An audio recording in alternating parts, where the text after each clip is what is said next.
오늘 함께 첫 시간을 이제 같이 하려고 하는데요.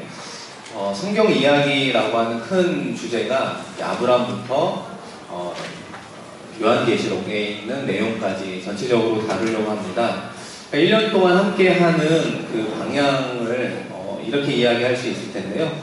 성경 전체의 어떤 맥락을 좀 이해하고 싶은 분들, 그리고 기초를 좀 든든히 세우고 싶은 분들 함께 또 동료해서 함께 강의 나누고 또 은혜를 함께 나누었으면 좋겠습니다.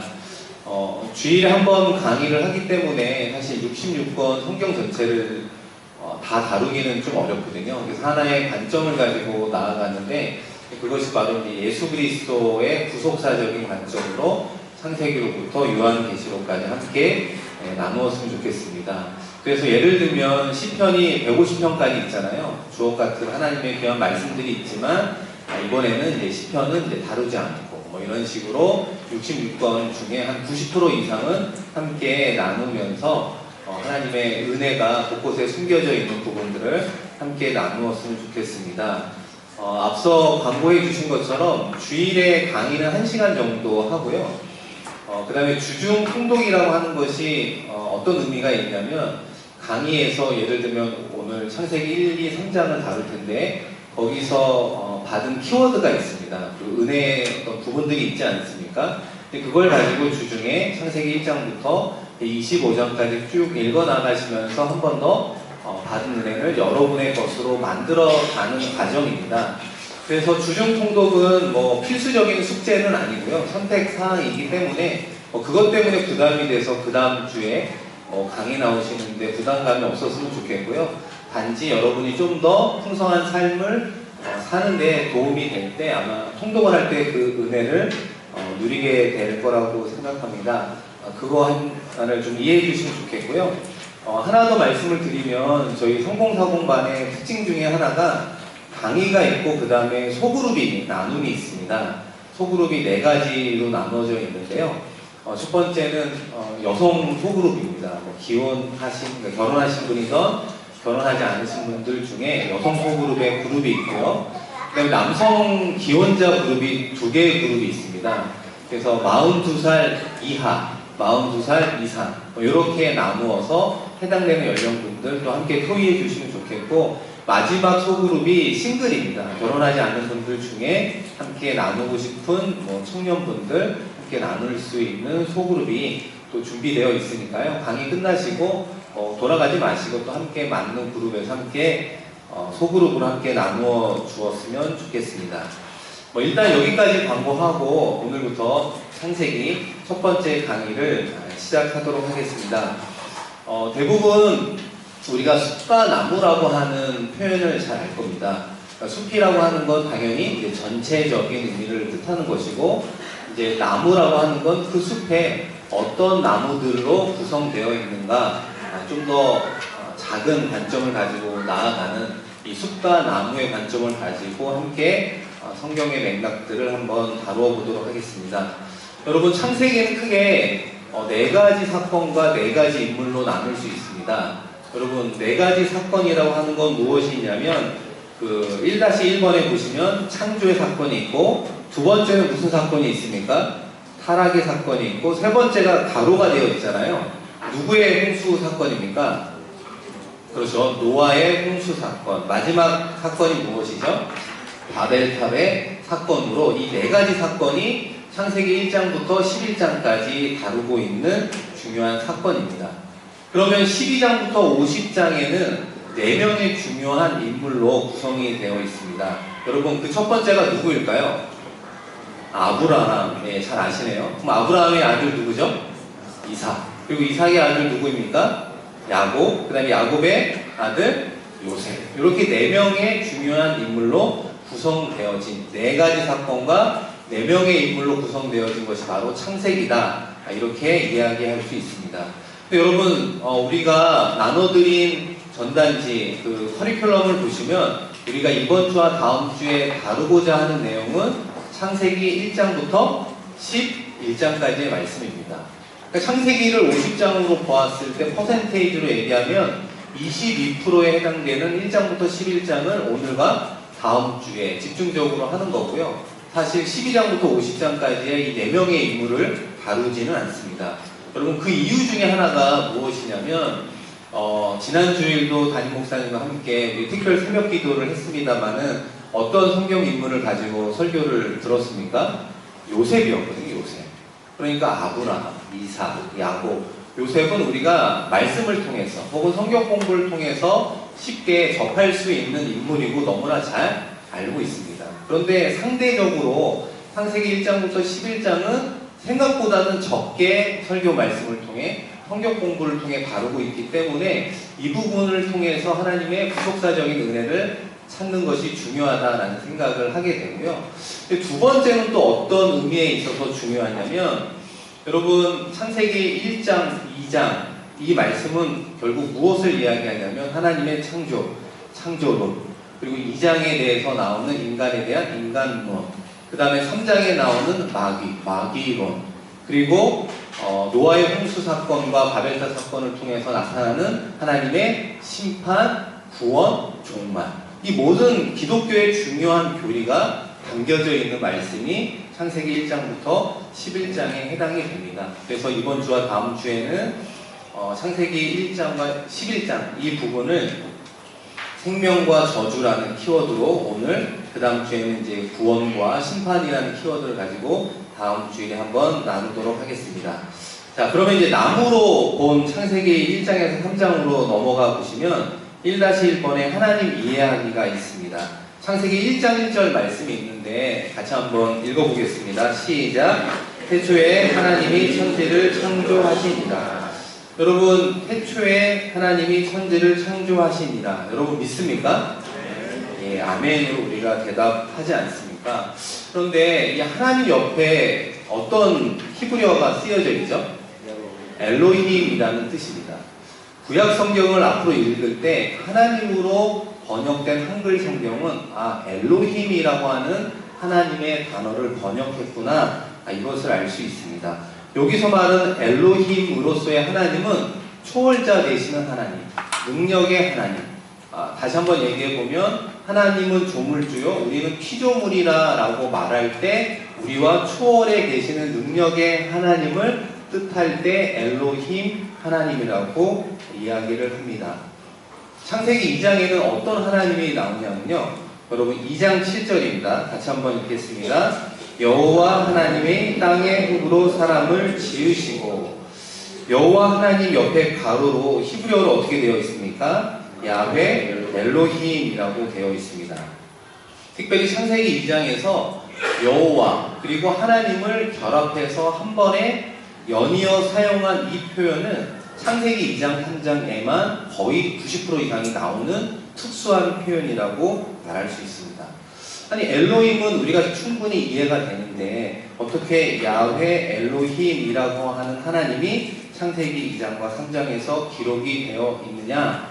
그 이유는 무엇이냐면 초월자로 계시는 하나님, 능력의 하나님으로만 천지를 창조하신 하나님으로만 끝나는 것이 아니라 그 하나님이 우리와 인격적인 관계를 맺고 싶어 하시는 내재하시는 하나님을 표현하고 강조하고 있다라고 말할 수 있습니다.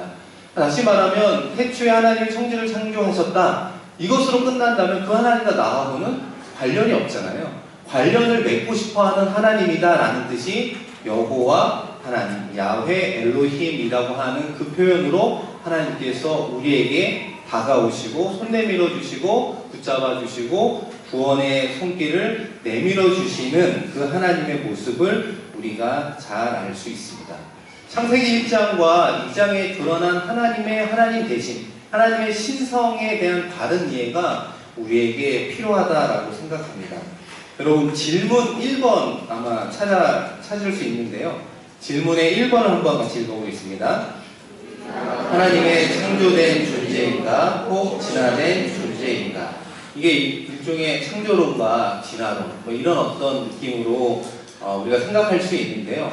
여러분 우리가 만약에 먼저 진화된 존재라고 생각해 본다면 이런 질문들을 한번 해볼 수 있습니다. 무인격의 물질에서 어떻게 인격적인 존재로 우리가 비약적인 존재가 될 수 있는가? 이런 질문들. 예를 들어서 원숭이에서 인간으로 진화가 됐다면 예를 들면 그 중간에 있는 생물은 왜 보이지 않느냐. 뭐 예를 들면 80%는 원숭이고 20%는 인간. 그 반대로 뭐 70%는 인간이고 30%는 원숭이니 그 중간 단계를 말하는 생물은 왜 존재하지 않는가. 이런 질문의 끝에 어떤 질문을 하게 되냐면요. 우리가 이렇게 생물학적인 진화 혹은 역사적인 진화의 산물이라면 도대체 나는 누구인가? 나라고 하는 인생의 존재의 목적은 무엇이고 그렇게 물어보면 끝에 가서 할 수 있는 대답은 없는 겁니다. 어떤 대답을 하게 되냐면 내 인생의 주인이 나구나. 내가 원하는 대로 방탕한 생활을 하던 이 짧은 인생 즐겁고 즐기는 인생으로 살아가리라. 이렇게 결론 내릴 수밖에 없는 문제가 있다고 생각합니다. 그런데 반대로 이야기해보면 하나님의 창조된 존재로서 나를 알아가는 것이 중요한 이유가 있습니다. 하나님께서 나를 창조하셨다라고 하는 그 하나님과의 인격적인 만남, 야훼, 엘로힘으로서의 하나님을 만나는 것이 왜 중요하냐? 만났을 때 비로소 내 인생의 목적이 분명해지기 때문에 그렇습니다. 왜냐하면 하나님께서 나를 창조하셨다면 창조의 목적이 있지 않겠습니까? 그 창조의 목적이 바로 우리 인생의 목적이고 한 걸음 더 나아가 우리 자녀의 목적이 되기 때문에 그렇습니다. 그렇기 때문에 우리는 두 가지 중에 하나를 분명히 선택해야 되는 겁니다. 그래서 성경은 창세기 1장 1절에 단호하게 선포하고 있는 겁니다. 태초에 하나님이 천지를 창조하셨다 라고 하는 선포로 성경을 통해서 하나님은 우리를 나타내 주시는, 계시해 주시는 하나님의 모습인 겁니다. 다시 말해서 창세기를 통해 창조론의 근거나 증거를 찾기 위해서 창세기의 말씀을 우리에게 주신 것이 아니라 내가 천지를 창조한 하나님이고 내가 너희를 흙으로 빚은 하나님이고 내가 너와 함께 인격적인 관계를 맺고 싶은 하나님이다. 이렇게 선포하는 말씀이 창세기에 드러난 하나님의 모습이요. 한 걸음 더 나아가 이 시간 함께하는 우리 모두와 그런 인격적인 특별한 관계를 맺고 싶어 하시는 하나님이다라고 이야기할 수 있습니다. 우리가 이 부분은 천지창조의 순서와 그 내용을 보면 또 이해할 수 있는데요. 여러분 맨 밑에 3번에 보시면 하나님께서 6일 동안 천지를 창조하신 순서와 하신 일들이 있습니다. 6날 동안 이제 하루하루 이렇게 창조하셨잖아요. 이것이 100구를 이루고 있는 부분들이 있는데 첫째 날과 여러분 100구를 이루는 날이 무슨 날일까요? 한번 잘 보시면 넷째 날이 됩니다. 왜냐하면 첫째 날 낮과 밤을 창조하셨고 넷째 날에 그 낮에 필요한 해를 창조하시고 밤에 필요한 달과 별을 창조해 주셨습니다. 둘째 날로 넘어가 보시면 윗물 그리고 아랫물로 나누었죠. 그런데 그 윗물의 백구가 되는 것이 다섯째 날에 새가 되는 거고요. 아랫물의 백구가 되는 것이 물고기가 되는 것입니다. 그 다음으로 셋째 날로 넘어가 보시면 그 아랫물이 물로 남아있는 것은 바다고 무트로 드러난 것은 땅이다 라고 이야기하십니다. 마지막 셋째 날에 백구가 되는 여섯째 날에 땅에 짐승과 사람을 하나님께서 창조하셨다 이렇게 이야기합니다. 이것이 6일 동안 이루어진 창조의 순서와 하신 일인데요. 여러분 우리가 개괄적으로 이렇게 살펴보지만 이 모습을 통해 느껴지는 하나님의 어떤 속성이 있죠. 어떤 속성이 있습니까? 하나님께서 질서 정연하시다. 질서 있게 창조하시는 분이시구나 라는 생각을 하게 됩니다. 그리고 또 하나는 공허한 세상을 채워주시는 하나님, 그죠? 빈자리를 채워주시는 하나님, 공허한 인생을 살아가는 우리에게 하나님께서 함께 해주심으로 기쁨으로 충만케 채워주기를 원하시는 그런 하나님, 또 이렇게 깨달을 수 있겠죠. 또 어떤 하나님이 느껴지시냐면 균형 감각을 갖고 계시는 하나님이구나 라는 것을 우리가 잘 알 수 있습니다. 근데 여러분 혹시 예전에 고등학생이나 대학생 때 창세기 1장과 창세기 2장 말씀을 느끼면서 이거 좀 이상한데? 이런 생각을 가지신 적이 없는지 모르겠어요. 창세기 1장에도 천지창조가 나오고 2장에도 보면은 인간을 만드시면서 함께 하시는 천지창조의 기사가 나오고 있습니다. 여러분 혹시 성경책을 가지고 오셨으면 창세기 1장 12절 말씀. 창세기 1장 12절에 앞부분 말씀을 보시면 어떻게 되어 있습니까? 땅이 풀과 각기 종류대로 씨 맺는 채소를 만들었다, 나왔다라고 이야기하고 있습니다. 그런데 2장으로 넘어가 보시면 여러분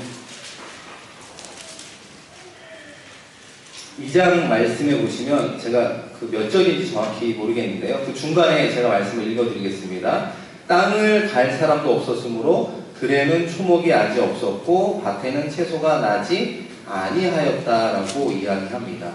그러니까 창세기 1장에서 창조의 순서를 보면은 씨 맺는 채소를 먼저 만들었고 마지막 날 사람을 창조하셨잖아요. 순서가 마지막이 사람이었습니다. 그런데 2장에 넘어와서는 땅을 갈 사람이 없었으므로 들에는 초목이 나지 않았고 밭에는 채소가 나지 않았다. 순서가 뒤바뀌어 있는 것처럼 보이잖아요. 그러니까 2장에서는 사람이 나오고 그 다음에 뭐 초목이나 채소가 나지 않았다. 이렇게 이야기를 하는 겁니다. 여러분 혹시 예전에 1장과 2장을 읽으시면서 약간 혼란스러웠던 적은 없으셨어요? 예전에는 없고 지금 읽으니까 혼란스러우시죠? 이런 게 있었나? 예전에는 그냥 뭐 읽고 은혜로 받고 넘어갔는데 제가 설명을 해드리니까 오히려 이게 혼란스러울 수 있잖아요. 근데 1장에서 나오는 그 씨 맺는 채소 이런 것들은 자생적으로 자라날 수 있는 채소를 의미하는 겁니다. 그런데 2장에 나오는 채소는 어떤 채소냐면 밭에 채소가 나지 않았다. 인간이 경작해서 얻을 수 있는 채소를 의미하는 겁니다. 이 히브리 단어도 틀리고요. 그 다음에 채소의 종류도 다르다. 이렇게 이야기를 하는 겁니다. 어쨌든 중요한 사실은 무엇이냐면 하나님께서 1장과 2장을 통해서 천지를 창조해 주실 때 질서와 균형을 가지고 창조해 주셨을 뿐만 아니라 그 초월자 되신 하나님이 우리에게 다가오셔서 우리의 하나님으로 관계를 맺고 싶어 하시는 하나님이다라는 것을 이야기 드립니다. 우리 이쪽으로 한번 넘어가 보도록 하겠습니다. 나눠드린 교환에 보시면 두 번째 장, 우리 이해하기로 넘어가 보면 창세기 1장, 2장을 지금은 이제 하나님의 관점에서 이야기를 했다면 지금부터는 우리의 관점에서 한번 생각해 보면 좋겠습니다. 2-1번에 창세기 1장 27절 말씀이 있는데요. 한번 같이 읽어보겠습니다. 하나님이 자기 형상 곧 하나님의 형상대로 사람을 창조하시되 하나님께서 1장에서 사람을 창조하실 때 하나님의 형상대로 창조하심으로 동물과 구별해 주셨습니다. 한 걸음 더 나아가 하나님과 교제할 수 있는 존재로 만들어 주셨다. 이렇게 창세기 1장에서 우리를 이해할 수 있습니다. 그런데 2장으로 넘어오면 이것이 좀 더 구체적으로 자세하게 다루어지고 있음을 알 수 있습니다. 하나님의 형상으로 인간을 창조하셨는데 그 창조한 인간과 하나님은 아까 말씀드린 대로 야훼 엘로힘의 하나님, 어떻게 더 깊은 특별한 관계를 맺고 싶어 하는가라고 하는 그 부분을 우리에게 이야기해 주고 있습니다. 창세기 2장 7절 말씀이 아마 거기 있을 텐데요. 같이 한번 읽어보겠습니다. 여호와 하나님이 땅의 흙으로 사람을 지으시고 생기를 그 코에 불어넣으시니 사람이 생명이 되니라. 아멘. 생명이 되었던 이유는 하나님께서 그 코에 생기를 불어 넣어 주심으로 되었다라고 이야기하죠. 하나님의 형상으로만 만든 것으로 그친 게 아니라 하나님의 은혜의 영으로 우리를 창조해 주셨기 때문에 우리는 하나님 앞에 연약한 존재라는 겁니다. 연약한 존재라고 하는 건 우리가 하나님에 비해서 여러 가지 전지전능한 부분에서 약한 부분을 뜻할 수 있지만 여기서 말하는 연약함이라고 하는 건 우리가 하나님을 의지해야 된다는 것을 이야기하고 있습니다. 하나님이 있을 때 우리에게 기쁨이 있고 하나님이 우리와 함께 하나님의 은혜를 우리에게 더해주는 분으로 하나님께서 우리를 창조해 주셨다라고 이야기하죠. 그럼 하나님께서 구체적으로 우리에게 어떤 은혜의 손길을 내밀어 주고 있는가 몇 가지가 나오고 있는데요. 여러분 그 4번에 보시면 양괄호 4번에 본향이라 불리는 곳이 있습니다. 우리 창세기 2장 8절 말씀인데요. 같이 한번 읽겠습니다. 여호와 하나님이 동방의 에덴에 동산을 창설하시고 그 지으신 사람을 거기 두시니라. 아멘. 하나님께서 아담을 창조하셨습니다. 그리고 아담을 만드신 후에 아담을 위해서 무엇을 준비했느냐? 첫 번째는 에덴 동산을 만들어 주셨다는 겁니다. 누구를 위해서 만들었다고요? 아담을 위해서. 아담을 위해서 하나님께서 에덴의 동산을 창설해 주셨다라고 성경이 우리에게 증언하고 있습니다. 지금 이 에덴이 어디 있는지 정확하게 그 위치를 알 수 없지만 중요한 사실은 그 에덴 동산이 실제적인 장소였다. 이것이 중요하다는 겁니다. 누구를 위해서? 아담을 위해서 만들어준 동산이라고 말합니다. 근데 이 동산이 지금 우리에게 두 가지 의미가 있습니다. 하나는 무엇이냐면 이 동산이라고 하는 곳에는 거룩한 장소, 신성한 장소, 죄가 없는 장소, 하나님께서 말씀해 주시면 음성을 들을 수 있는 특별한 은혜가 있는 자리를 뜻하는 겁니다. 그래서 아담과 하와가 죄악을 범했을 때, 죄를 범했을 때 하나님께서 하셨던 벌 중에 하나가 무엇이냐면 에덴 동산에서 떠나게, 에덴 동산에서 살 수 없게 만든 것을 알 수 있습니다. 그래서 결국 이 동산의 거룩한 하나님을 만날 수 있다라는 그 의미에서의 그 공간이, 그 존재가, 그곳이 출애굽기에 가면 어떻게 바뀌냐면 성막으로 바뀌는 거죠. 성막. 우리의 죄를 하나님께 사하게 만들어주는 성막, 회막. 그렇게 바뀌는 거고요. 나중에 그것이 구약과 예수님 시대로는 어떻게 바뀝니까? 성전으로 바뀌는 겁니다. 근데 그 성전이 한 걸음 더 나아가 고린도전서 3장 16절에 의하면 우리 안이 성전으로 바뀌게 되는 거죠. 그 첫 번째 곳이 어디냐? 에덴 동산이다. 이렇게 이야기를 할 수 있습니다. 두 번째 의미는 무엇이 있냐면 하나님께서 아담을 위해서 최적의 장소 에덴을 만들어 주셨다라는 의미를 우리의 삶에 적용해 본다면 하나님이 나와 내 가족을 위한 최적의 장소를 마련하시고 준비하시는 하나님이다라고 말할 수 있습니다. 제가 아까 말씀드린 특세 때 이제 저희 목사님들이 안수기도를 했거든요. 근데 어떤 청년이 기도 제목 중에 하나가 무엇이 있었냐면 하나님, 우리 가족에게 적합한, 우리가 함께 살 수 있는 집으로 이사할 수 있도록 좋은 집을 구하게 해달라고. 그런 기도 제목이 있습니다. 요즘에 이제 전세가 생각보다 올라가고 있기 때문에 이제 봄 되면 또 이사철인데 어디로 이사해야 되나 고민하는 분들이 있잖아요. 근데 저는 그 기도 제목을 보면서 또 동시에 아담을 위해서 에덴 동산을 준비하신 그 하나님이 이 청년과 가족들에게도 맞는 최적의 장소, 집, 우리가 흔히 보금자리라고 말하는 그곳에 하나님께서 예배해 주실 줄로 믿습니다. 이렇게 기도했던 기억이 나고 있습니다. 여러분도 그렇고 여러분의 자녀를 위해서 기도하실 때 아담을 위해서 에덴을 만드신 하나님, 우리 자녀가 혹은 우리가 살아갈 최적의 장소, 우리의 에덴을 허락하여 주시옵소서. 그렇게 기도할 수 있는 성경적 근거가 바로 여기서부터 시작된다라고 이야기할 수 있습니다. 그러니까 하나님께서는 아담에게 간섭했던 첫 번째가 에덴이라고 하는 동산을 만들어 주신 것이고요.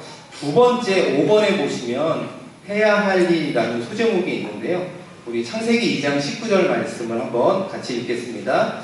여호와 하나님이 흙으로 각종 들 짐승과 공중의 각종 새를 지으시고 아담이 무엇이라고 부르나 보시려고 그것들을 그에게로 이끌어 가시니 아담이 각 생물을 부르는 것이 곧 그 이름이 되었더라. 많은 분들이 아담 이후에 육체적인 노동을 해야 된다라고 생각합니다.